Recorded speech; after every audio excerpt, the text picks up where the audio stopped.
বন্ধুরা, যে চলে এলাম একটা চটজলদি রেসিপি নিয়ে। তো আমরা তো সবাই জানি যে আলু ছাড়া কোনো তরকারিই হয় না।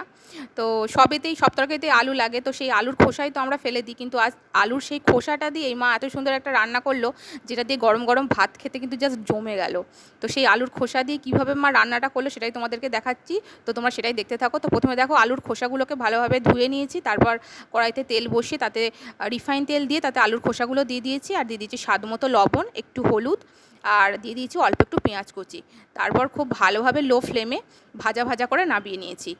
মানে যতক্ষণ লেগেছে ভাজতে আলুটা সিদ্ধ হতে, মানে আলুর খোসাটা।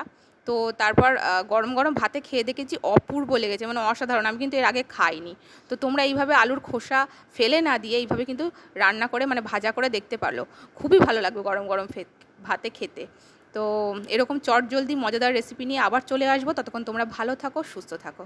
টাটা বন্ধুরা।